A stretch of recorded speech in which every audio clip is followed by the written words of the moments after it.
How to hide downloaded apps from Play Store. Hello everyone, welcome back to our channel How to Geek. In today's video, I will simply guide you on how you can hide downloaded applications from your Google Play Store, so make sure to watch the video till the end.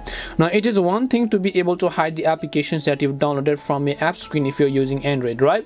But it is a whole other thing if you want to hide it from your Play Store, because it is basically unhideable. Now, while there isn't a direct way to get around this, I can still show you some of the ways and alternative solutions on how you can hide applications that you've downloaded from Play Store or even in the Play Store themselves. So to do this, all you have to do is just open the Google Play Store, tap the profile icon from the top right hand side, then go to settings, then you can see family, go to family, and then you can see parental controls. Just tap on it and then turn on parental controls, and then it will ask you to set up a pin, right? So I'm just going to choose a basic pin for this case over here, then I'm going to tap OK. It'll ask me to confirm the pin, so confirm it and then tap OK.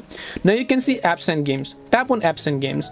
Now you have to choose the application's rating that you want to hide. So if the application that you want to hide is rated for 3+ users, you can choose to hide 3+ users like this over here, and then just tap on understood or whatever else.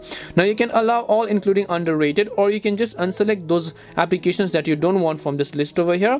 And then once you've selected those applications, let's say you don't want to see the 18+ applications, so let's say in this case you've downloaded Facebook that only 18+ can actually download, and you want to hide that app because Facebook is rated for 18+ users only. This application is actually going to be hidden from your Play Store as well as your Android application. So if you now go ahead and type in Facebook, let's say, or any of the other application, you will not be able to find them because if it is under 18 rated or over 18 rated. So you can say it is actually rated this much, and this is the workaround only that you can do, because there aren't a general trick that you can actually use to hide applications from your Play Store. Your only thing you can do is hide the rating based applications that you can do. So hope this video helped you. If it did help you, then make sure to leave a like and subscribe to the channel, and if you have got any more questions, feel free to leave them down. Thank you very much for watching till the end of this tutorial, and see you in the next video.